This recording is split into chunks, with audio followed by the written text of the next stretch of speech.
인권, 평화, 미래를 위한 역사행동 민족문제연구소가 만드는 역사 전문 팟캐스트 내일을 여는 역사입니다. 청취자 여러분 반갑습니다. 진행을 맡고 있는 MC노 노기환입니다. 자, 오늘 함께할 이야기는 우리가 멀리 떨어져 있는 다른 나라의 이야기지만 우리가 결코 외면할 수 없는 그런 이야기입니다. 왜냐하면 1980년 41년 전 광주에서 벌어졌던 일들, 그리고 그런 피해 역사로 일구어낸 대한민국의 민주주의, 이것과 매우 유사한, 그리고 우리의 그런 기억과 공간과 연대를 부르는 일이 미얀마에서 지금 벌어지고 있기 때문인 거죠. 2월에 미얀마에서 벌어진 쿠데타, 그리고 시민들의 저항과 투쟁, 그리고 그 과정에서 지금 군부에 의해서 무참히 살해당하는 미얀마 시민들의 모습을 외면할 수는 없습니다.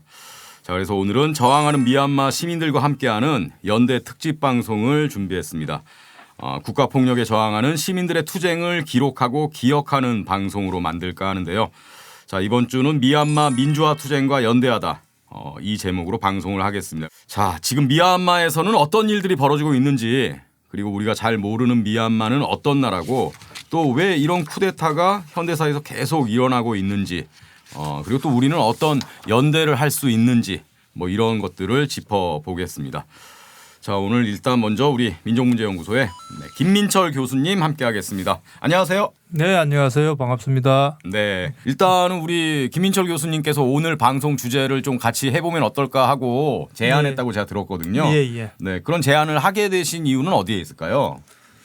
두 가지 이유인데요. 네. 하나는 금방 말씀하셨듯이 1980년 광주에서 그런 그 참사가 일어났을 때, 네. 군부에 의한 학살이 일어났을 때 제가 고등학교 3학년이었습니다. 네. 부산에 살고 있었는데 그 당시에는 그냥 광주에서 폭도들이 그 폭동을 일으켰다, 네. 이런 소식만 들었거든요. 언론이 통제된 시기였기 때문에.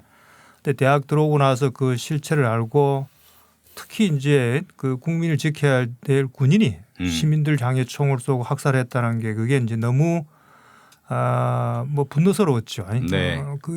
그것이 그래서 제 아마 20대 30대가 아마 광주와 더불어서 시작되었다, 이제 그렇게 말씀을, 그건 이제 기억이 되살아났고, 또 직접적인 거는 아무래도 그 재신이죠. 그 19세 젊은이가 아침에 아빠한테 인사를 하고 시위에 참가하고 오겠다고 하면서 이제 나가서 그 T에 Everything will be okay라는 그 문구를 쓴 그 청년이 아침에 그렇게 인사를 하고 나갔는데, 네.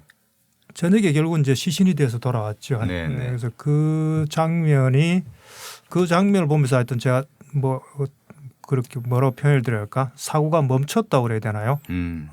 그래서 그게 아마 좀 굉장히 그 장면이 굉장히 며칠 동안 계속 그 얼굴이 계속 제 머릿속에 남아 있어가지고, 그래서 그런 것들이 너무 이제 답답하죠. 그래서 뭔가라 좀 해야 되지 않겠느냐. 네. 그런 생각에서 하여튼 할 수 있는 최소한이라도 좀 해보자, 그런 취지 속에서 이런 것도 좀 제안을 했습니다. 네, 그래서 오늘 방송을 이렇게 진행할 수 있게 됐습니다. 우리 김민철 교수님과 함께 또 두 분을 모셨는데, 행동하는 미얀마 청년연대의 대표이신 플라민턴 씨, 나오셨습니다.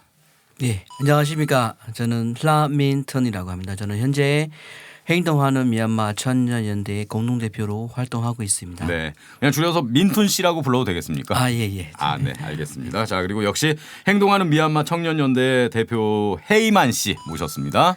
네, 안녕하세요. 저는 행동하는 미얀마 청년연대 대표로 활동하고 있는 헤이만이라고 합니다. 네, 반갑습니다. 민툰 씨는 대한민국에 언제 오셨어요? 저는 2006년도에 네. 대학교에 들어와서 공부하고 있었습니다. 그러면 지금은 신분이 어떻게 되시는 겁니까? 저는 현재는 작년에 제가 부산대학교에서 박사 학위를 받고 지금 현재 한국에서 취직하고 있습니다. 취직 준비하고 계신다는 거죠? 아니, 취직하다가 지금 쿠데타 때문에 지금 다 못하고 있는 상황입니다. 취직을 했습니다. 네, 박사님이시네요. 민툰 박사님. 예. 어떤 전공이신지 여쭤봐도 되겠습니까? 박사학위?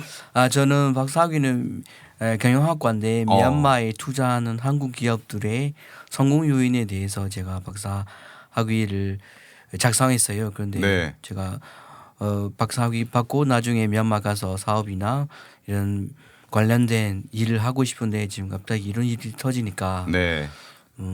너무나 앞날이 좀 막막합니다. 그러니까 조국에 대한 그 분노도 있지만 또 개인적인 그런 어떤 답답함도 있고. 네. 예. 네. 하여튼 우리말을 참 잘하시네요. 네, 역시 박사님이시고. 네. 우리 헤이만 씨는 네, 학생이신가요? 네, 저는 지금 현재 그 경희대학교에서 아동학 그 석사 과정 다니고 있는 수료생입니다. 네. 네. 헤이만 씨는 언제 오셨습니까? 저는 2018년도 하반기에 왔어요. 2018년이 네. 하반기예요? 네, 그러면 네, 진짜 지금 몇 년 안 된 2018년 건데. 9월, 네, 거의 3년 되어 가요. 근데 한국어를 그렇게 잘하세요? 이게 제가 전공이 한국어여가지고 한국어 소통이 조금 미얀마에 계실 때부터 좀 네네. 이렇게 네, K-팝도 좋아하시고. 네, K-팝은 좀 개인적으로 K-팝은 안 좋아하시고. 미얀마에는 나이가 많아서 전 K-팝 좋아하셔서 한국어도 배우시고 그런 줄 알았는데. K-팝보다는 저희 때는 그냥 한류죠. 그 K 드라마. 드라마. 네, K 드라마가 많이. 어떤 드라마가 좀 기억에 남으십니까? 가을 동화. 그 최초로 이게 한번 한국 드라마를 그걸로 접해봤었고 그때부터 지금 쭉. 헤이만 씨 상당히 그 좀 제가 어리게 봤는데 가을 동화 말씀하시는 거 보니까 좀 옛날 사람이시군요. 예, 알겠습니다. 저는 그걸 안 봤어. 하여간 두 분 다 참 우리말을 잘하시고 제가 말씀드리는 거를 잘 못 들으신다거나 이해를 잘 못 하시거나 그런 건 없으시죠? 네네. 네. 좋습니다. 자, 그럼 먼저 그 두 분이 이제 활동하시는 행동하는 미얀마 청년연대 어떤 조직인지 좀 소개를 해주시죠. 네, 저희 행동하는 미얀마 청년연대는 한국에서 시민단체인 그 코코 해외주민운동연대라는 그 한국 시민단체와 함께 연대 투쟁을 하고 있어요. 저희는 이게 정치 그런 활동보다는 시민단체로서의 활동을 더 이게 활발히 해왔었고, 주로 기자회견이라든지 또 기도회 이런 시위 이렇게 하거나 그리고 또 이렇게 학교에 가서 특강을 해준다든지 네. 이런 식으로 많이 이렇게 진행을 진행을 하고 있습니다. 그럼 2월 쿠데타 이후에 만들어진 그런 조직인가요? 네, 맞아요. 저희가 쿠데타가 2월 1일 날에 발생하고 나서 네. 저희가 2월 3일 날에 이렇게 다 함께 이렇게 멤버들이 다 함께 모집을 하게 되었고 2월 7일부터는 쭉 지금까지 이렇게 활동들을 해왔습니다. 네. 네. 그럼 지금은 이제 어떤 활동들을 좀 하고 계십니까? 네. 저희 최근에는 기자회견이라든지 또 한국에서 종교단체들과의 함께 이렇게 협력을 해서 기도회 참여를 한다든지 3월 달에는 그 오체투지에서도 저희가 함께 이렇게 했었고요. 네. 그 외에 여러 가지 미얀마 대사관 앞에서 하는 그런 조계종 스님들이 미얀마 특별 입국 신청하는 거 그러니까 이런 행사에도 함께 했었고 그 외에도 미얀마 민주주의 네트워크에서 이렇게 주최하는 그 미얀마 복매 행진 그 3월 27일 미얀마 국군의 날에도 함께 행진을 했었어요. 네. 네. 그럼 지금 행동하는 미얀마 청년연대는 몇 분 정도 같이 함께 하고 계시는 거예요? 저희가 지금 규모가 이게 작은 편이라서 아직은 그 멤버가 20명 정도 됩니다. 네. 미얀마 이제 현지 상황 두 분에겐 조국이잖아요. 그 고국의 상황은 어떻게 지금 듣고 계세요? 지난주까지만 해도 페이스북이나 네. 인스타그램에서 우리가 뉴스나 이런 걸 많이 들을 수 있는데 지금은 많은 지역에 와이파이나 인터넷이 안 되기 때문에 네. 그래서 인터넷이 될 때 예를 들어서 와이파이 잡히는 장소에 가면은 와이파이로 뉴스를 우리가 그 사진이나 동영상 올리면은 그런 걸 위주로 저희들이 이쪽에 한국 쪽에 전달하는 일을 하고 있고요. 또는 이렇게 페이스북이나 지금 바이바 같은 걸로 우리가 통해서 모를 수 있는 들어오는 뉴스들은 조금 보안에 문제가 있을 수 있어요. 그렇기 네. 때문에 때문에 저희들은 꼭 미얀마에 전하고 싶거나 미얀마에서 이야기하고 싶은 것들이 있으면은 저희들은 싱겔이나 네. 텔레그램 같은 애플리케이션을 사용해서 네. 뉴스나 정보를 듣고 있습니다. 가족이나 지인들하고 통화는 잘 할 수 있습니까 지금?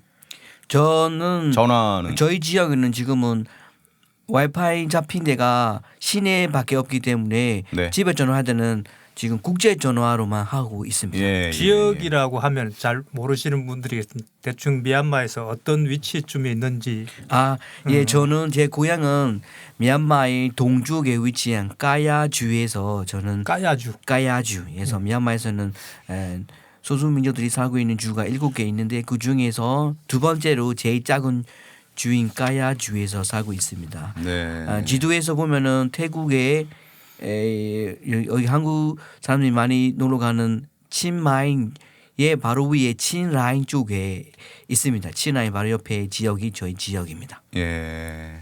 고향에서 들려오는 소식을 이렇게 들으면 뭐 제가 좀 감히 짐작을 해도 상당히 괴로울 것 같거든요. 헤이만 씨 어떻습니까? 네.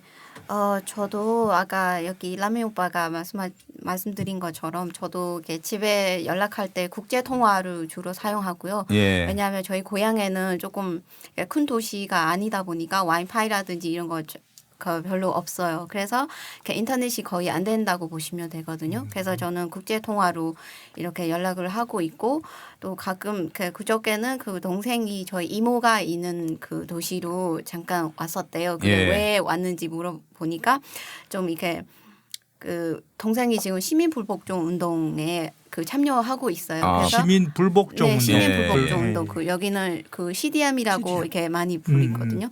그래서 거기에 참여하는 사람들을 체포한다. 약간 그런 소식을 듣고 잠깐 피하러 왔다고. 피신을 했군요. 예. 네네. 네, 그래도 아직 다른 지역에 비하면은 저희 지역이 좀 안전한 편이에요. 그래도 그런 얘기 들으면 동생이 피신했다 이런 얘기 들으면 네. 걱정도 많이 되고 좀 심적으로 힘들 것 같아요. 네. 조금 예. 아무래도 걱정이 많아요. 저는 여기서 너무 어떻게 보면 좀 편하게 지내고 있으니까 예. 미얀마에 대한 걱정이 너무 많아요. 자, 지금 오늘 이제 녹음하는 날이 4월 23일입니다. 자, 오늘 기준으로 봤을 때 지금 현재 미얀마는 어떤 상황인가요?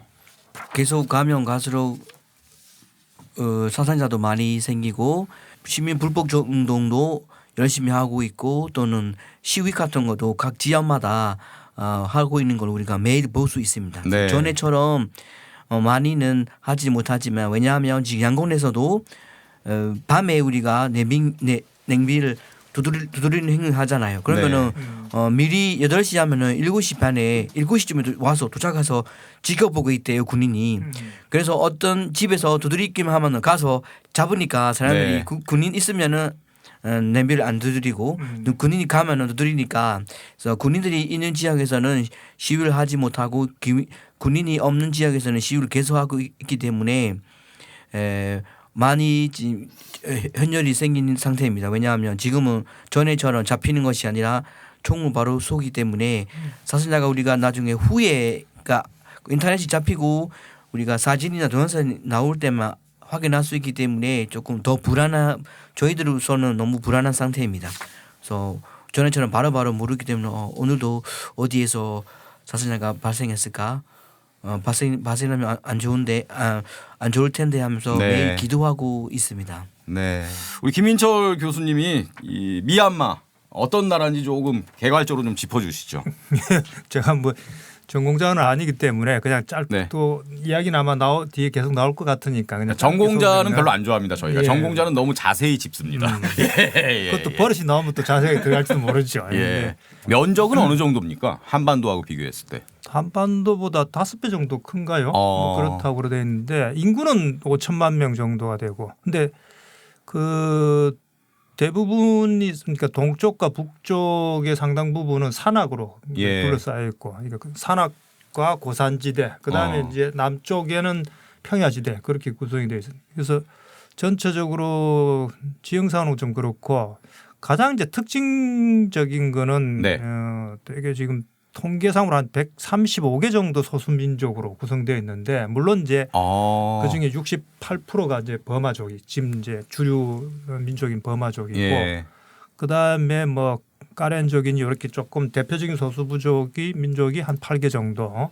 그래서 이 버마 정치나 역사에서 가장 중요한 거는 역시 우리와는 다르게 네. 소수민족과 버마족과의 관계 문제 이런 것들이 버마 민주주의 역사에서 굉장히 또 많은 그런 좀 문제들을 낳고 있다. 특히 이제 그 식민지를 거치면서 그런 아픈 역사들이 지금까지 이어지고 있다. 뭐 그런 정도로 좀 설명드릴 수 있겠네요. 식민지의 경험은 이제 어느 나라의 식민지였죠? 버마 영국 식민지. 영국의 식민지. 원래 그러니까 버마족이 그 지금 현재 이제 미얀마에 정주를 하게 된 건 되게 9세기 경이라고 이야기가 돼 있네요. 그래서 예. 버마족이 국가를 세우고 했는데 19세기에 이제 영국과 버마 전쟁에서 버마가 짐으로 인해 가지고 영국의 식민지로 이제 전락을 했죠. 그러면서 영국이 식민지 버마를 지배할 때 전형적으로 제국주의가 식민지를 지배할 때 정책이 이간질. 그러니까 이간질, 예, 분열 정책. 그러니까 그걸 이제 고상한 말로 전문적인 예. 죄송합니다. 전문적인 예. 용어를 써서 이의제의라고 그러죠. 오랑캐를 이의제의. 오랑캐로 잡는다. 아. 이제 그럴 때 그 버마족을 다수의 어떤 버마족을 통치하기 하나의 방식으로서 지금 이제 문제가 됐던 로힝야족 같은 경우 그걸 미얀마 발음으로는 로힝자라고 부르나요? 네, 예. 로힝자. 우리는 로힝자. 로힝야라고 예, 써 있는데 그 족이 이제 종교도 회교고 그다음 조금 대단히 좀 전투적이고 그러면서 지배를 할 때 그 로힝야족을 앞장 세워서 우리말로 하면 친일파죠. 그래서 실제로 지배를 하는데 굉장히 폭력적인 방식을 했고 많은 사람들이 그게 희생을 당했죠. 그 기억들이 그 트라우마가 있기 때문에 그런 그 역사의 앙금이 있군요. 그렇죠. 예, 그게 있었기 때문에 저기 군부가 이제 로힝야족을 그때 로힝야족이 학살을 하면서 역으로 이제 그런 일종의 보복 같은 예. 서로 간의 보복 전쟁이 벌어졌던 거고 그게 이제 내전으로서 계속 좀 지속돼 왔죠. 그게 그리고 그럼으로 인해서 이제 이 사실 군부가 대단히 뭐 정치 경제 모든 분야에서 결정적인 권력을 쥐고 있는 사회다. 그러면 그 미얀마의 현대사에서 최초로 쿠데타가 일어난 게 언제였습니까? 미얀마의 최초로 쿠데타가 일어난 거는 1962년 3월 1일에 네. 네윈 장군 때문에 첫 번째 쿠데타가 일어났습니다. 1962년. 네, 1962년이니까. 그럼 1962년 쿠데타 이전은 어떤 정부였었죠? 그래서 그 전에는 미얀마가 영국으로부터 우리가 독립을 1948년 1월 4일에 예. 우리가 영국한테서 독립을 받았습니다. 다시 제가 이야기하자면은 미얀마가 영국한테서 바로 독립을 받는 것이 아니라 저희는 일본군을 1942년도에 일본군을 끌어들여서 영국한테 싸웠어요. 예. 그래서 1942년도에 미얀마가 한번 이겼어요. 예. 이겨서 그런데 일본 군인이 미얀마 안에서 있으면서 처음에는 도와준다라고 들어왔다가 또 3년 동안 식민지를 했습니다. 예. 그래서 1945년도에 일본이 2차 대전에 항복하면서 우리가 일본이 미얀마 땅에서 또 나가게 되는데 네. 근데 그렇게 되니까 또 다시 영국 사람들이 다시 미얀마로 들어와서 다시 식민지를 시대를 다시 만든 거죠. 네. 만드니까 이제는 아웅산 장군님은 우리는 독립해야 된다, 독립해줘야 된다라고 하니까 우리 영국 사람들이 그러면은 버마 사람들 따로 소수민들 따로씩 나중에 주겠다라고 하는데 아웅산 장군님은 같이 받고 싶다 이렇게 받고 싶다 하니까 1947년도에 우리가 평화협정을 체결했어요. 체결하고 같이 한꺼번에 독립하기로 예. 동의했는데 아시다시피 아웅산 장군님은 6개월 전에 1947년 7월에 돌아가셨어요. 네. 암사로 돌아가셨기 때문에 그래서 미얀마는 독립 당시에 조금 정치가 좀 복잡했어요. 혼란스러운 상황이었군요. 혼란스러운 상황인데도 우리는 영구시 민주주의라고 네. 그래서 그때는 민주주의 시대가 있었습니다. 그래서 그때는 그러면 이제 48년에 독립한 이후에는 영국식 민주주의의 시대였다. 네네 맞습니다. 그래서 그때는 유명한 분은 우누 총리입니다. 우누 총리. 그래서 저희들은 우누 시대라고 하는데 우누 시대. 우누는 아웅산 장군님하고 제일 친한 독립 운동하는 사람이에요. 네. 그래서 그분이 10년 정도 이렇게 총리를 하면서 나라를 이렇게 잘 부리는 정치를 했다고 보는데 그래도 서로 간에 안에 분열이 생겨서 1962년 3월에 첫 번째 쿠데타를 일으켰는데 그런 상황이 지금 2001년도에 한 번이니까 우리가 세 번째 똑같은 방향으로 똑같은 방식으로 지금 네. 이루어졌다고 저희들은 보고 있습니다. 그러니까 2월 1일의 쿠데타가 미얀마 현대사에서 세 번째 쿠데타네요. 네, 맞습니다. 네. 왜 이게 쿠데타가 계속 반복되는 걸까요, 교수님? 미얀마는 좀 복잡하긴 한데 일단 아무튼 군부가 정치 권력을 쥐고 있고 예. 또 하나는 버마식 그 사회주의 공화국을 이제 만들면서 사실은 그 기업들 전부 군부가 쥐고 있습니다. 그러니까 재벌이죠. 군부 재벌이니까. 그걸 사회주의라고 말할 수 있나요? 뭐 글쎄 그걸 뭐 군인주의라고 이야기하기도 그렇고 아무튼간에 형식은 뭐 버마 사회주의니까 네. 그래서 기업들을 국영화하고 난 다음에 그 국영화된 기업들을 사실은 군인들이 장악하고 있는 거죠. 이게 일종의 이제 군 재벌의 사회라고 이제 볼 수가 있겠죠. 그렇기 때문에 그에 대한 그 특권들을 해체시키기 위한 민주화 운동을 하면서 이제 뭐 수치 여사나 민주 세력들이 그 권력들을 갖다가 정상화시키려고 하니까 그걸 참 가진 사람 자기가 가지고 있는 거 조금이라도 건들면은 못 참지요. 네. 비유가 적절한지 모르지만은 그래서 그런 게 이제 지금 현재 이유는 그렇고 군부가 그렇게 권력을 쥐게 됐던 거는 역시 이제 내전 과정에서 계속 그 전쟁을 치르면서 무장력을 확대했기 때문에 역사적 전통은 아웅산 장군이 1942년에 이제 버마 독립의용군을 인수를 하면서 독립전쟁을 시작하면서부터 그 흐름들을 가지고는 있는데 네. 이후에 이제 군사 정권에서 취했던 정책 뭐 실패 이런 것들이 지금은 이제 초기의 그런 의미보다는 굉장히 많이 퇴색돼 버린 거죠. 네. 그러니까 어찌됐건 내전이 계속 지속되는 상황이었기 때문에 군부가 계속 힘을 갖고 있었고 그게 이렇게 반복되는 쿠데타로 나타났다. 예. 네. 그래서 그 아까 말씀을 하셨는데 굉장히 중요한 합의가 1947년에 네. 팡룽 회의 조약이라고 해서 그 뭐냐면은 소수민족에 대한 자치권을 보장할 테니까 아웅산 장군이 네. 우리가 버마 국가를 만드는데 같이 통합 정부를 만들자 해서 그렇게 그 버마에서는 굉장히 중요한 합의를 한 거죠. 왜냐하면 그 소수민족들의 그 자치권을 보장해 주기 때문에. 네. 그런데 이제 이후 그 아웅산 장군이 그 내부의 반대파에서 암살당하고 난 다음에 핵심은 아마 그런 자치권을 넘겨주는 것에 대해서 반대했던 세력들이 이제 많았다라는 거죠. 되게 그냥 아무튼 버마족이 중심이다 보니까 그게 이후에 이제 버마 정치에 굉장히 큰 고민거리, 아주 해결해야 될 건 이제 과제로 남았던 거고 이번에 다시 요 쿠데타가 일어나면서 다시 이제 버마 민주 정부와 그다음에 소수민족 간의 합의가 네. 다시 그 47년의 정신을 다시 이제 살려서 전쟁은 무력 내전을 통한 그런 그 국가 건설이 아니고 서로 합의를 위해서 합의를 통해서 그런 만들어 보자 했던 그런 게 지난 얼마 전에 있었다고 맞습니다. 했죠. 예, 우리 지금 국민 통합 정부를 우리가 만들었는데 그것이 기초로 하는 거는 1947년에 2월 12일에 있었던 저희 그 평화 각서에 있는 내용을 그대로 다시 되살려서 그 각 소수민족들한테도 보장을 주는 이런 정부를 만들자라는 것이 이번에 새로운 뭐 정부를 우리가 수립하면서 기초로 잡던 것이 그 평화 각서의 안에 있는 내용입니다. 네. 좀 뭐 말씀하신 걸 그러니까 좀 거칠게 정리를 하면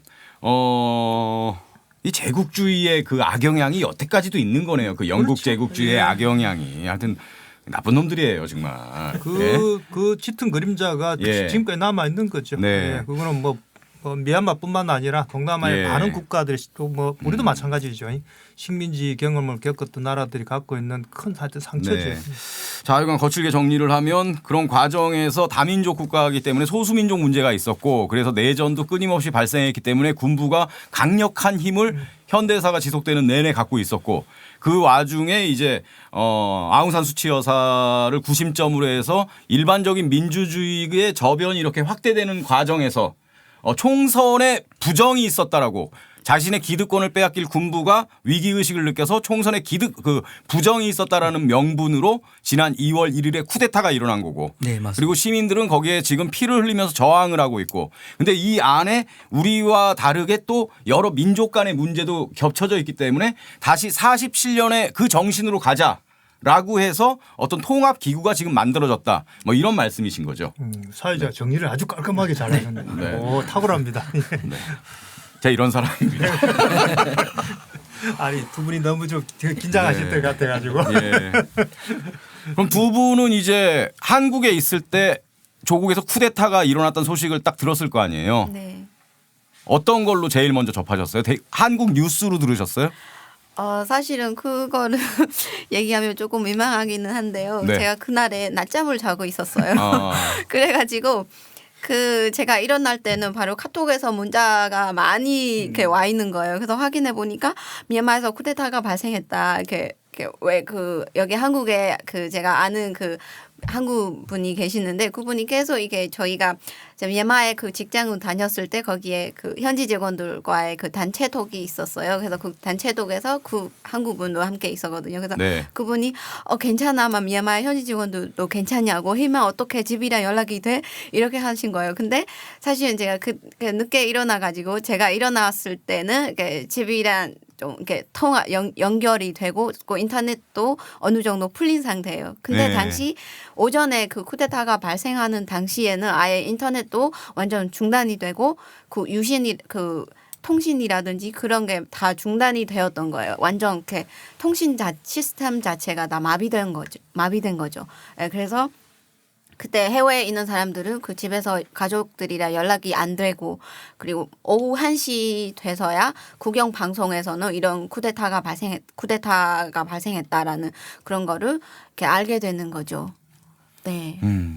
그래서 처음에는 저도 막 많이 걱정했었고 또 아는 다른 한국 분도 희망 괜찮냐고 이렇게 막 난민 신청을 해야 되는 거 아니냐 이런 말씀을 하신 거예요. 그래서 처음에 저는 쿠데타라는 게 이렇게 태어나고 나서 처음 겪어보는 거기도 하고 또 제가 그 당시에 미얀마에 있는 것도 아니고 한국에 와 있는데 이런 상태에서 난민 신청이라고 하니까 너무 이렇게 상황 종합적으로 상황 머릿속에 뭔가 정리가 안 되고 막 멍한 상태였어요. 뭐 해야 하는지도 뭐 해야 되는지도 모르겠고 네. 상황이 어떻게 돌아가고 있는지도 이렇게 모르겠는 거예요. 예, 저는 그날에 제가 사실 2월 1월 말 전부터 그런 이야기가 좀 사람들이 안에 입에서 많이 돌았어요. 쿠데타를 일으킬 수 있다.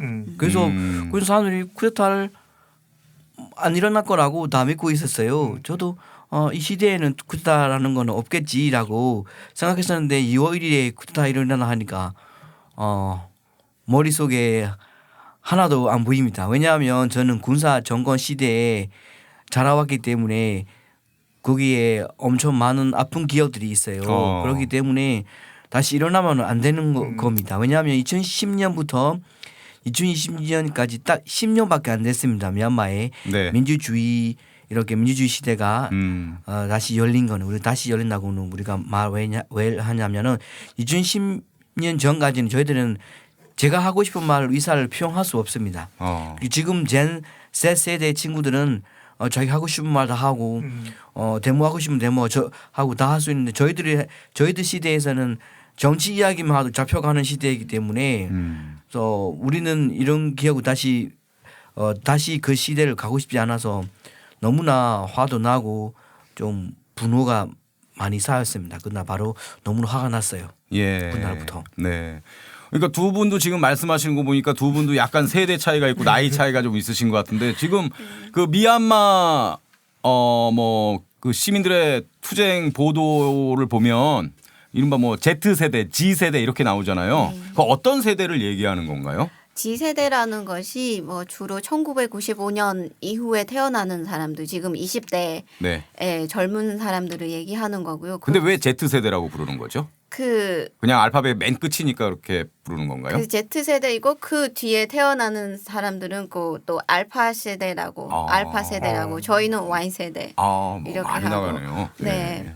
이 투쟁 과정에서 그 G 세대, Z 세대가 많은 역할을 하는 것 같은데 그러면 네. 그 세대는 미얀마 사회에서 뭐 어떤 특징을 갖고 있는 거예요? 네. 민주주의를 맛보는 시대라고 할까요? 어떤 또 IT 기술도 그 어떻게 보면 개발된 그런 시대에서 자라왔었고 저희 뭐 Y 세대하고 X 세대보다는 더 이렇게 기술적으로 이렇게 많이 인터넷을 많이 이렇게 활발하게 사용하고 또 자유롭게 표현할 수 있는 그런 세대라고 보시면 될 것 같아요. 네. 또 해외 국제사회에 있는 젊은이들하고 같이 어울릴 수 있었어요. 인터넷을 통해서 배우거나 이런 것이 우리보다는 많이 익숙하고 능숙하기 때문에 이렇게 정보나 이런 걸 접근하는 것이 두려움이나 이런 것이 없었습니다. 네. 그래서 이번에도 사건 터지니까 우리 X 세대나 Y 세대 저희 군사 정부 미얀마 군사 정부 시대에 태어났던 사람들은 겁이 나서 밖에 나와서 데모도 못 하는데 아들이나 딸 Z 세대는 밖에 나가서 데모했어요. 부모님이 반대하면은 부모님이 몰래 가서 데모하다가 그렇게 잡히거나 돌아가신 죽은 사람들도 많이 지금 발생한 겁니다. 그래서 Z 세대는 자유롭게 표현하고 자유롭게 싸울 수 있는 지금은 용감하게 싸울 수 있는 미얀마의 지금 새로운 젊은 시대라고 저는 봅니다. 네. 자, 그럼 2월 1일 쿠데타 이후에 시민들의 투쟁이 어떤 식으로 좀 전개가 됐는지 그 부분을 좀 짚어봤으면 좋겠거든요. 네네네. 이게 처음에 첫 번째 가두 시위가 발생하는 거는 2월 4일이었어요.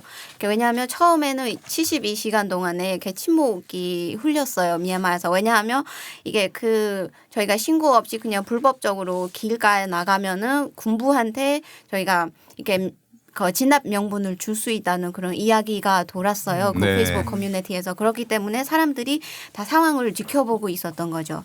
그래서 그렇게 지켜보고 있었지만은 또 이렇게 냄비로 두들기는 행위는 계속 하고 있었어요. 밤 8시가 되면은. 근데 첫 번째 가두 시위는 2월 4일 날에 저희 만달레이라는 제2의 도시에서 이렇게 만달레이 의대생들과 저희 만달레이 외국어 대학 에서 학생들이 나와서 길거리에 시위를 했었어요. 그때 거기에 그 시위를 이렇게 주도하는 사람이 다우타 떼자산이라고 그 만달리 의대 출신 그 의사 선생님이세요. 네. 그래서 그분이 주도를 해서 이게 그때부터 계속 이게 길거리 시위가 일어났다고 보시면 되겠습니다. 지금 이번에 2021년 쿠데타에 대해 이 G세대의 활약이 너무 크다고 보시면 될 것 같은 게 쿠데타가 일어나는 당시에 저희가 전 세계적으로 이 소식을 알려주는 거에 있어서는 이 G세대가 되게 큰 역할을 했었어요. 왜냐하면 미얀마에는 이렇게 인터넷이라고 하면은 페이스북이라고 보시면 이게 그것도 과언이 아니거든요. 네. 그래서 그 G세대가 이게 해외에 있는 그 전 세계를 이 미얀마의 사건을 주려고 했을 때 이 인터넷을 활용했었던 거죠. 그래서 뭐 트위터라든지 그런 페이스북을 활용해서 또 언어적으로도 또 영어라든지 그런 거를 이렇게 여러 가지 외국어를 다 할 줄 아니까 그래서 그 여러 가지 그 다국어로 다 알리는 거죠. 그리고 뭐 트위터에서도 막 계속 실시간으로 이렇게 그 소식이라든지 이런 거로 다 전달을 하고 또 이게 그 앱 개발도 했었던 거 바인컷 앱이라고 그 미얀마에서 이런 그 친군부 그런 기업들이 있는데 그런 기업들을 다 알아내서 그 리스트를 만드는 거죠. 그래서 저희가 그거에 대한 그런 불매 운동이라든지 사회적 처벌이라든지 이런 거 할 수 있게끔 리스트를 만들어주고 또 여러 가지 정보를 한 군데에서 이렇게 볼 수 있게끔 이런 그 데이터를 이렇게 마련해 줬어요. 사회적 처벌은 우리는 군부와 관련된 일단 군인들이 지금 장군이나 그런 사람들의 가족이나 그 사람들을 우리가 페이스북에서 이 사람은 군인 출신이고 군인의 가족 관계를 우리가 이 사람과 관련된 거에 대해서 우리가 이야기 안 하거나 그 사람들이 운영하고 있는 가게나 이런 걸 불매 운동하자. 그래서 그것부터 시작해서 나중에는 군부와 관련된 기업에서 파는 모든 식품이나 그런 걸 우리가 사지 말자, 불매 운동하자라는 걸 사회적 처벌로 우리가 보는 겁니다. 네. 그렇기 때문에 리스트가 나오는데 보니까 우리가 먹고 마시는 거의 절반이 군부 관련된 거였습니다. 그래서 아. 맥주부터 시작해서 쌀 또는 시멘트 공장 모든 것이 군부와 관련된 것이 다 있기 때문에 저희들은 그걸로 하기 위해서 이런 예를 들어서 A라는 제품을 사지 마자라고 하면은 국민들이 다 안 싸요. 그래서 네. 얼마 전에 어떤 일이 벌어졌냐면은 A라는 음료수를 사지 마자고 해서 그 사회적 처벌 보이콧 대상이 되는 음료수가 안 팔리니까 그 주인이 그 위에다가 B라는 제품을 위에다가 포장해서 디스카운트를 50% 해서 팔아요. 그래서 사람들이 많이 사서 집에서 까보니까 A라는 제품이 돼버리는 거예요. 그래서 이거 바이커트 우리가 불매운동하고 있는 제품인데 왜 이걸 B 제품으로 거짓말 속여서 파냐. 네. 그래가지고 다시 화제가 됐던 것도 있습니다. 그래서 네. 그래서 미얀마에서 지금 사회적 처벌 운동하면은 참여하는 사람이 많아요. 네. 아, 확실히 2021년이니까 쿠데타에 저항하는 어떤 방식도 상당히 많이 다양해지는 것 같은데. 예. 네, 그러니까 뭐 국제적으로도 지금 그렇게 예. 지금 진행하고 있어요. 그러니까 쿠데타 관련된 군부에서 그 연관돼 있는 어떤 제품 같은 걸 불매 운동하는 걸 이른바 사회적 처벌이라는 개념으로 이렇게 얘기를 하는 거군요. 예. 그러면 시위대에 처음으로 발표한 게 언제죠? 그 2월 9일 날에 2월 9일. 네, 네피더에서 네. 19세 여성분이 머리에 총 맞았죠. 예. 야뚜에뚜에 간시라고 네, 처음으로 이게 총살이 벌어진 거고 네. 네. 그 이후부터는 계속 이렇게 강경 진압이 더 심각해지는 상황이에요. 처음에는 이게 시위가 저희가 아까 말씀드린 것처럼 이거 인터넷을 사용해서 국제사회에 알리는 정도 국제사회에 관심을 가지기 위해서 퍼포먼스 위주로 많이 시위를 했었는데 네. 그 이후부터는 이게 계속 이게 유혈 발생하고 나서는 계속 이게 길가에 가두 시위가 계속 이게 많이 강화가 되면서 그 군부의 이런 강경 진압이 더 악화가 돼가지고 사상자도 많이 이렇게 발생하면서 이게 시위 유형이 이렇게 바뀌었어요. 네. 어떻게 바뀌었냐면은 이게 무인 시위라고 사람이 안 나가고 그냥 패킷 같은 거만 이렇게 길가에 세우라든지 그리고 또 갤러리식으로 이렇게 진행을 하고 있고 또 가끔 그 다른 그 만달레 같은 도시에는 또 연좌 농성 그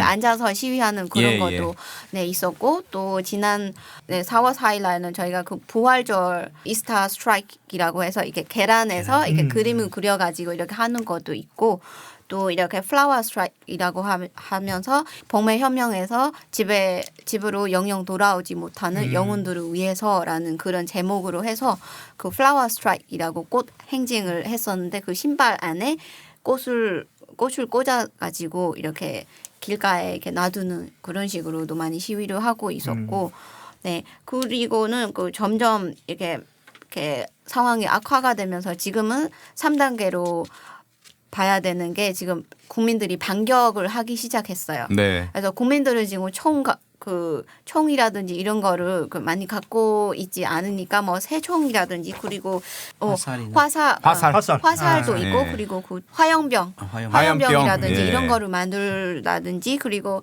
그 공기총 같은 것도 네, 사용하고 그리고 그 뚜미 옛날에 우리가 사냥할 때 한 번씩 이렇게 총알을 넣고 이렇게 쏘는 거 하는 거 사냥할 때 쓰는 것도 있어요. 네, 그거는 그런 총 흔히 엽총이라고 하는 엽총 말고 엽총은 아니고 그런 방식이면 이렇게 쑤셔서 넣고 하는 거면 옛날 화승총 이런 거 아닙니까? 맞습니다. 맞아요. 화성총과 맞아요. 지금까지 맞아요. 우리는 화성총. 어떤 지역에서는 사냥용으로 네, 집집마다 가지고 있기 때문에 그걸로 네. 사가인 화승총이면 엄청 봉학 때 쓰던 거 아닌가요? 그건 이제 드라마 2차 대전 때도 아마 썼을 거예요.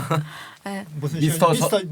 선샤인. 네. 그래서 대부분 그 사가인주 그리고 친주 쪽에서 그런 화성총을 많이 사용하다 보니까 군부가 그런 지역을 더 이렇게 포커스를 해가지고 그러니까 많이 탄압을 합니다. 네. 그래서 그런 지역에서는 많이 이렇게 이렇게 싸움이 더 심각해지고 그 네. 피해자들도 많이 많이 발생하면서 사망자도 많고 또 피난민들도 많이 생겼어요. 네. 그런 지역에서. 네.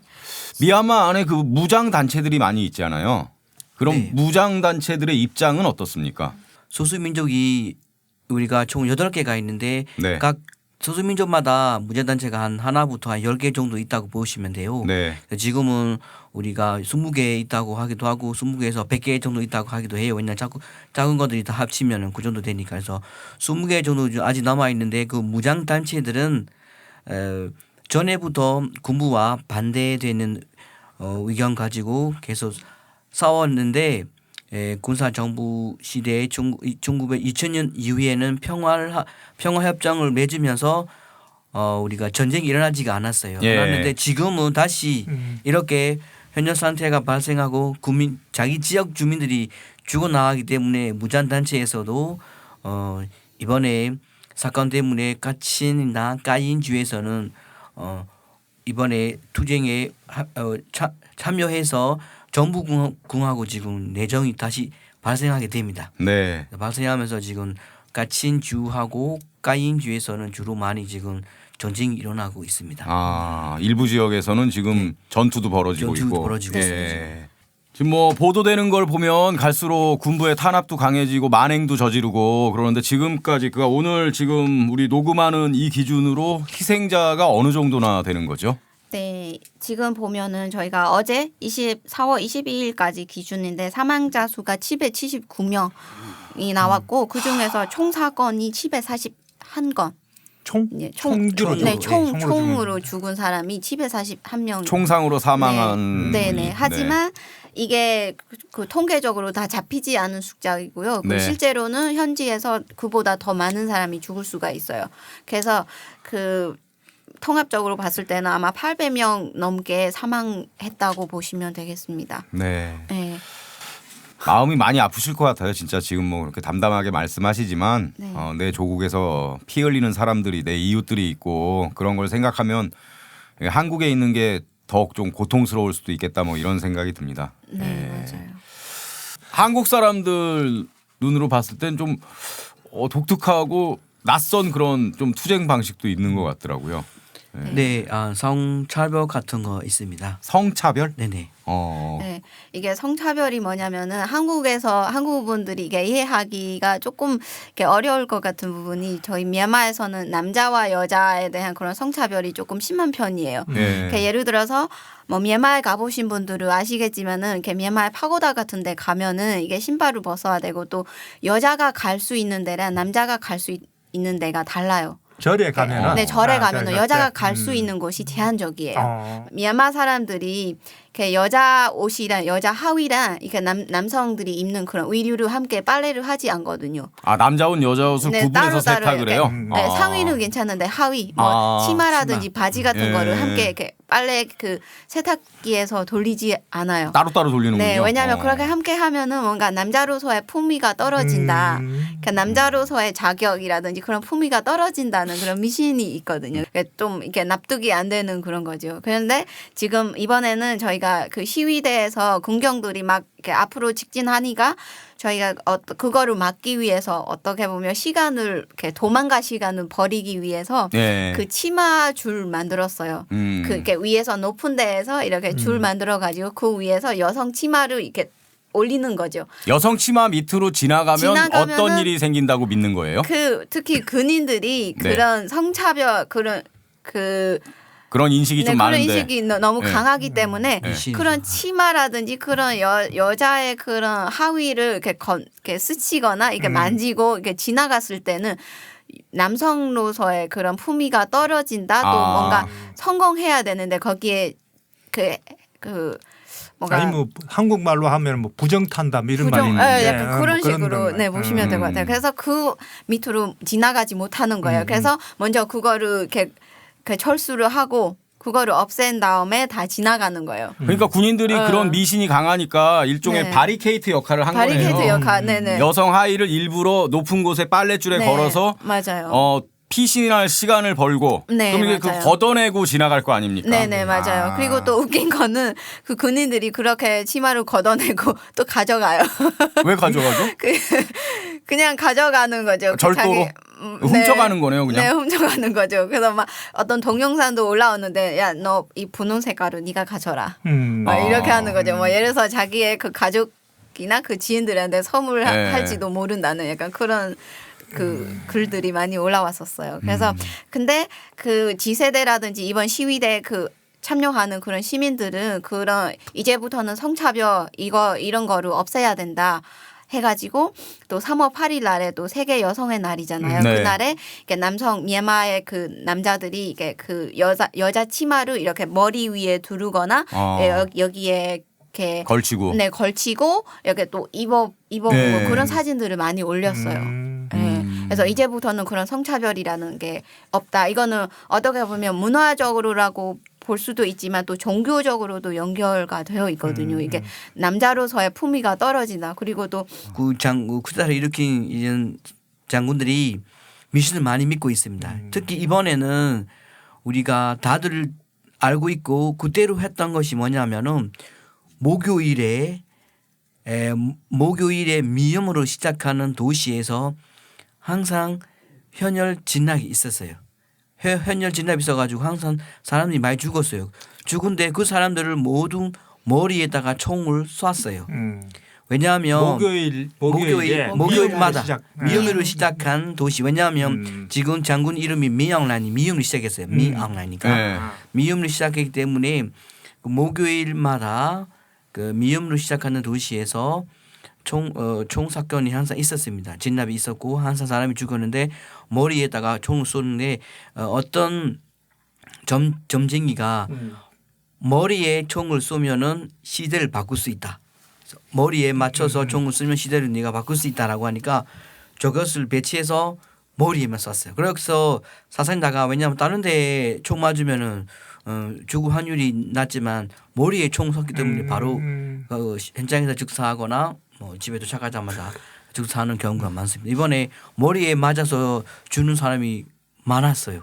그러니까 우리로 치면 무당 같은 사람한테 얘기를 듣고 머리에 총을 쏴서 진압을 하면 권력을 잡고 네가 시대를 변화시킬 수 있으니까 그걸 그대로 했다는 거 아닙니까? 맞습니다. 또 네. 그거도 충격적인 게 그게 종교인이에요. 스님이에요. 그 미영라인 그 총사령관이 모시는 스님이 그 얘기를 한 거예요. 시대를 바꾸려면 뭐 하시고 그런 그래서 저희는 종교적으로도 많이 더 충격 받았던 것도 그런 부분이었어요. 네. 네. 어찌됐건 뭐 이제 문화와 그 전통에 맞는 어떤 시위 양식들이 또 이게 있는 거고 그리고 말씀 들어보니까 그 이른바 Z세대가 미얀마의 모든 부분에 있어서 좀 새로운 어떤 흐름을 막 불러일으키는 게 아닌가 뭐 그런 생각도 드네요. 네, 네. 맞아요. 얘기가 하여간 조금 약간 옆으로 조금 샌 느낌도 있는데 군부가 저지르는 만행이 사실 진짜 국제사회에 큰 분노를 불러일으키고 있거든요. 네. 네, 맞아요. 뭐 대표적인 사례 몇 가지만 좀 얘기를 해볼까요? 네네. 네. 지금 특히 뭐 예를 들어서 이거는 1988년대에 했던 그런 똑같은 짓을 하고 있으니까 예를 들어서 이게 사람은 서로 종교적으로도 분열시키려고 하고 또 네. 예, 이런 문화적으로 그 또 인종 그 소수민족도 다민족 국가다 보니까 그런 저희 소수민족과의 범화민족 간의 그런 분열을 시키려고 하던 것들도 많고 그리고 또 그 고문하는 그런 과정에 있어서는 또 여성들은 네. 그 되게 성폭력 같은 그런 고문도 많이 하고 있고 또 오늘 아침에 뉴스를 제가 좀 늦게 확인한 거지만은 그 삐에라는 지역이 있는데 그 삐에 타운십 바다운이라는 지역에서 네. 그 어떤 경찰서를 불태웠대요. 그래서 거기에 불지른 그런 범인을 이렇게 잡아내는데 거기에 그 어떤 부부가 있어서 그 부부한테는 2살짜리 아이가 있었는데 그 아이 앞에서 부모님들을 고문하는 거예요.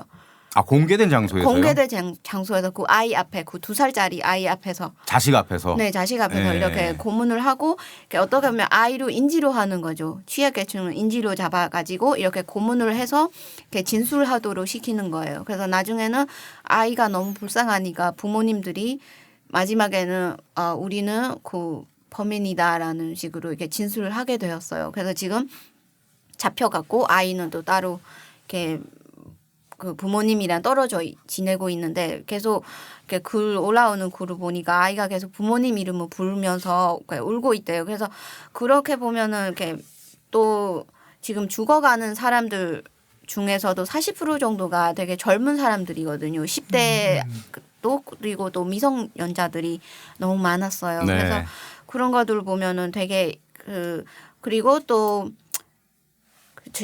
지난주에서 그 양곤에서 그 시각 청각 장애자들이 그 모여 있는 그런 시설이 있는데 그 네. 시설에서 그 군부대가 장악하는 거예요. 정착하는 거예요. 어떻게 보면은 취약계층을 인질로 해서 그 탄압을 한다 이런 것도 보면 될 것 같아요. 그리고 어떻게 보면 반격을 못하게 이미 인질로 반패를 네. 쓰는 거죠. 그런 것들도 있고 또 어떻게 그리고 다른 지역에서는 그 꺼다운이라는 지역이 있는데 거기에 대학생들이 시위를 많이 했었어요. 그래서 잡혀가는 사람들이 그 막 고문 당하고 있고 그 여자들도 되게 트라우마가 심각해서 막 말도 못하는 그런 경우도 있고 또 그 모래 주머니로 저희가 바리케이트를 만들거든요. 그러면은 그 총으로 겨누고 그 동네 사람들한테 그 바리케이트를 철거하도록 해요. 모래 주머니를 들고 그리고 그 막 동영상들도 많이 올라오는 거 있는데 그 뒤에서 막 발로 차고 막 때리고 여성을 폭행하고 그런 거 많이 이렇게 있었어요. 그 외에도 이렇게 고문이 너무 심각하고 지금 공개적으로 국영 방송에서 나오는데 얼굴이 진짜 네. 엉망이에요. 네. 네, 얼굴들이 엉망진창이고 또 그러니까 체포된 네. 비포 애프터 사진으로 이렇게 비포 애프터 예, 사진을 저도 이렇게 봤는데 비교해 보는 거예요. 이렇게 얼굴이 다 사람들이- 많이 상해서 네, 예. 맞아요. 그런 식으로. 그리고 또 어떤 사람들은 이렇게 밤에 잡혀가는데 아침에는 시신 가지러 와라. 이런 통보밖에 안 오고. 그리고 또 어떤 사람들은 잡혀가는데 이렇게 생사불명하고 네. 이렇게 소식이 끊기고 이제 죽어가는지 살아있는지 모르는 그런 것들도 많고 또한 이렇게 민가 재산을 네. 이렇게 털고 그리고 또 이렇게 뭐 식당에 가면은 막 주문을 하고 막 먹고 그 계산을 안 하고 막 다 파손시켜 버리고 또 그냥 아무 이유 없이 길가에서 그냥 주차되어 있는 그런 차량들을 파손시키거나 또 자전거들을 막 부수고 이런 영상들이 많이 나와요.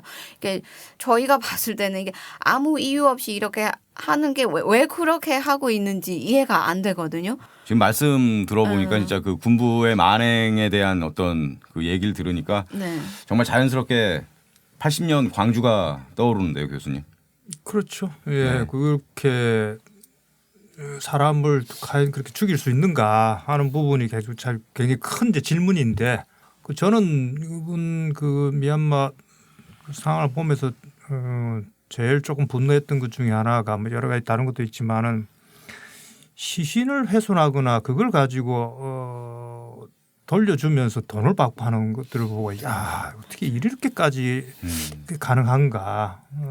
자국민을 상대로. 그렇죠. 네. 그래서 특히 그 학생의 경우 무덤을 파헤쳐 가지고 이게 총 맞아 죽은 게 아니라는 걸 증명하기 위해서 그 머리를 아닙니까? 부검을 제가 했었어요. 보니까 그건 상상할 수 없는 이야기인데 가만히 돌이켜 보니까 한국에서도 비슷한 일들이 뭐 있었던 거죠. 예를 들면은 뭐 인혁당 재건이 사건 그 고문을 해서 결국은 총살 사형당해 죽었는데 네. 그 시신을 하여튼 당시에 뭐 저 정보부가 탈취해 가지고 바로 화장했지 않습니까? 그런 네. 것처럼 증거를 없애기 위해서 이제 그런 것들인데 인혁당까지 안 가도 뭐 90년대 뭐 그때까지도 그런 많죠. 시신 탈취 예, 사건은 예. 많지 않았습니까? 그러니까 그런 뭐 야만적인 행위가 지금 다시 일어나고 있고 심지어 그거를 또 유족들이 그 시신을 돌려달라고 하는데 그걸 돈을 받고 돌려준다는 이야기를 듣고서 이거는 말 그대로 이건 뭐라고 표현해야 될까? 일단 어떤 인간성이라는 것 자체가 거기서는 성립되지가 않는구나. 그게 정말 그렇게 오랜 세월 동안 길들여졌기 때문에 가능한 것도 있을 수 있겠고 또 금방 말씀한 것처럼 오랫동안 또 억눌려 있던 게 자기보다 더 다른 약자한테 또 이렇게 표출돼 나오는 것도 있겠고. 근데 분명한 거는 아무튼 이거는 명백한 반인도 범죄 행위가 지금 벌어지고 있다 하는 거는 그건 뭐 명백한 것 같아요. 예. 자, 그럼 지금 이제 미얀마 국민들이 원하는 건 어떤 걸까요? 네. 지금은 군부 쿠데타가 물러나는 거, 네. 그리고 저희가 구금된 그 국가 지도자들을 석방시키는 거, 그리고 민주주의 달성하는 거, 그리고 민주주의를 기반한 그런 그 연합 제도 성립되는 거, 이런 것들이 저희 그 국민들이 원하는 그런 목표이기도 하고, 또 저희가 1988년과는 달리 다른 방식으로 저희가 행동하고 있고 또 저항하고 있기 때문에 저희 쿠데타 저항이 성공할 거라고 그런 네. 강한 믿음을 가지고 계속 앞으로 진행하고 있고요.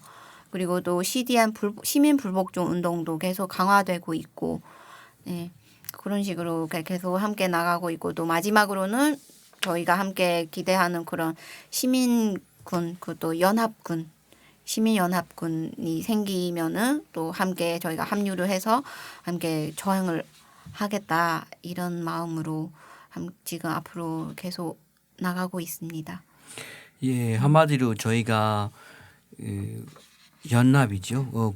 민족 연합이 네. 우리가 우선이라고 보고 있습니다. 왜냐하면 아까 교수님 말씀하신 것처럼 미얀마에서도 풀리지 않은 민족 간의 화합이나 이런 것이 이번에 우리가 한꺼번에 이런 군부를 이 쿠데타를 일으킨 군사 정부를 우리가 저항하는 데 있어서는 소수 민주들의 단일 상을 우리가 이번에 받아들일 수가 있었어요. 이번에 전에 역사적으로 전에보다는 지금의 다가 지금 연합이 되는 걸 우리가 볼 수 있기 때문에 이번 기회에 저희들은 분명하게 이런 연합 국가, 그래서 민족 통합 국가를 만들자. 그래서 소수민주들의 모든 사람들의 입장을 우리가 이해하고 서로의 과거에서 우리가 못했던 이런 사과나 이런 것도 사과로 제대로 하고 서로 간에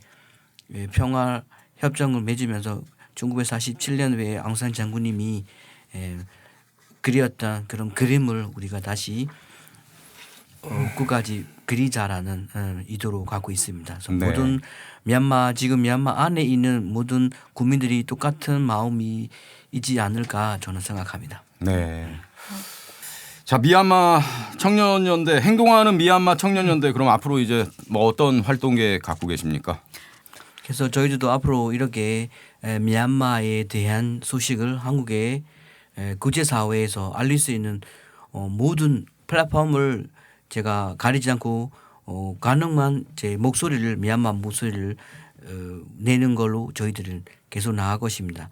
왜냐하면 얼마 전에도 클럽하우스에서도 한번 클럽하우스에서도 미얀마에 대해서 미국, 영국에 있는 사람, 그리고 미국에 있는 사람, 한국에 있는 PD님과 같이 한번 이야기를 나눠본 적이 있습니다. 그래서 최대한의 미얀마에 대한 소식을 국제사회에 알림으로써 지금 쿠데타에 일으킨 지금 군사 정부가 빨리 이런 유혈 사태나 진압을 멈추고 협상할 수 있는 날까지 저희들이 계속 나아갈 겁니다. 그리고 쿠데타가 끝나고 포스트 쿠데타에서도 우리가 미얀마의 이런 복원이나 이런 거에서도 저희들이 할 수 있는 것을 전부 다 도와주려고 지금 준비하고 있습니다. 네.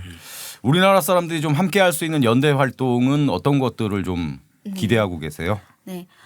첫 번째로는 저희가 일단 그 후원금 이렇게 저희가 기금 활동을 하고 있는데, 제가 지금 직접적으로 이렇게 모금을 받고 있지는 않고요. 저희는 네. 해외 주민 운동연대 코코를 통해서 이렇게 모금 활동에서 참여해 주시면 되겠습니다. 그 다음에 또 릴레이 영상, 미얀마의 민주주의를 지지하고 네. 응원해 주시는 그런 릴레이 영상 1, 2분짜리를 만들어서 저희 코코에 보내주시면은 저희가 그거를 미얀마어로 이게 자막을 넣어서 이렇게 현지 커뮤니티에 이렇게 공유를 해주는 그런 역할을 하고 있습니다. 그 외에도 저희가 또 매주 일요일 인사동 쪽에서 오전 11시 반부터 오후 1시 반까지 이렇게 하고 있는데, 거기에도 이렇게 아는 그 지인 한국 분들이 함께 와서 연대도 해주시고 그래요.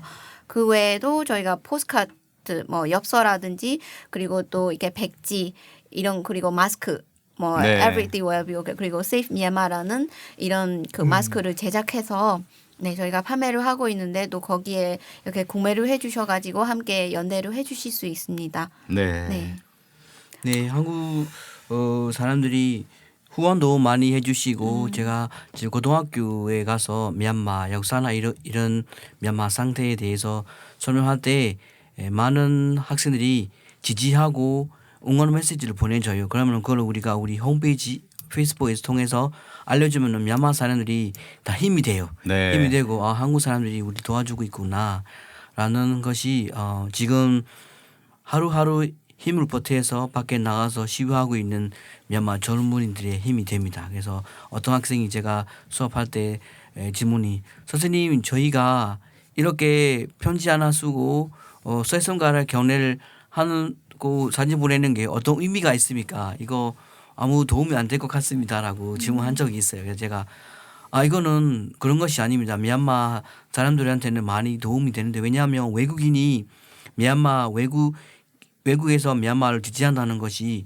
너무나 힘이 되고 왜냐하면 미얀마 안에서는 자기들의 힘으로 싸우고 있는데 뒤에서 국제사회에서 우리를 외면하지 않고 지지하고 있다고 느끼만 느껴도 자기들 힘이 되니까 조금이라도 행동을 해서 미얀마에 대해 지지하는 것을 보내주시면은 저희들이 감사하게 미얀마 사회에 알려주겠다고 저는 그렇게 한 적이 있습니다. 그래서 물론 후원금으로 보내서 미얀마적으로 도와주는 것도 좋지만 그렇지 못할 경우에는 사진을 새손가락 경례 사진 찍어서 올리거나 응원 메시지를 보내더라도 우리는 도움이 되니까 많이 지지해 줬으면 감사하겠습니다. 네.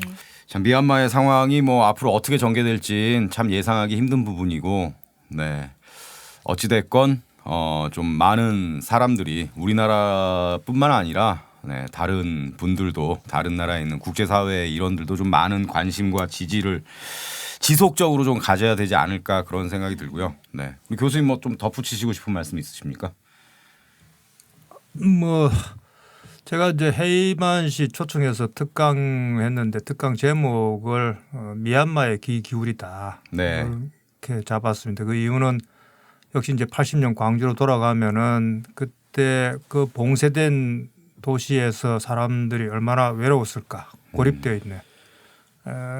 그래서 누군가 그때 밖에서 그런 소식들을 계속 알려주고 당신들은 고립되어 있지 않고 우리가 그래도 있다라는 정도의 그런 연대 그런 마음이라도 있었다 하면은 조금은 더 힘이 되지 않았을까 하는 네. 이제 그런 거였죠. 그래서 아마 뭐 그렇게 낙관적으로 전망하기는 어려울 것 같아요. 이게 굉장히 좀 길어질 싸움이고 굉장히 또 힘들고 지치고 그럴 수 있는데 그래도 옆에서 그래도 그 이야기에 귀 기울이는 사람들이 있다라는 게 조금이라도 힘이 될 수 있으면은 그 이야기를 들어주는 사람들이 많아지는 게 굉장히 또 중요한 거니까 그걸 또 기억하고 적어도 한국의 시민들은 그런 역할들은 좀 하면 좋지 않을까 그런 생각입니다. 뭐 저부터도 그렇고. 네. 그 세 손가락 경례만 개인 SNS에 올려줘도 그게 큰 힘이 된다는 말씀이 좀 가슴에 와닿았는데요.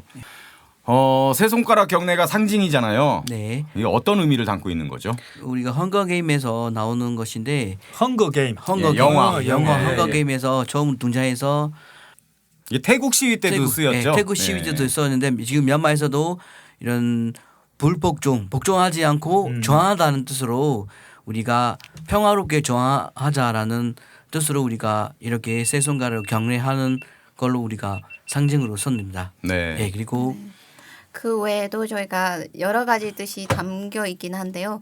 이렇게 우리는 쿠데타를 반대한다. 그리고 폭력을 반대한다. 우리 차별을 반대한다. 네, 이런 식으로 해서 이렇게 쓰이기도 하고요. 네, 이렇게 많은 분들의 지속적인 관심과 지지를 바라겠고요. 미얀마 국민들의 투쟁이 승리하기를 기원하겠습니다. 네, 오늘 긴 시간 동안 함께해 주신 세 분 고맙습니다. 네, 또 들어주신 우리 청취자 여러분도 감사드립니다. 자, 오늘 그럼 방송 이 세 손가락 경례로 마무리하겠습니다. 네, 많은 분들이 응원하고 있습니다.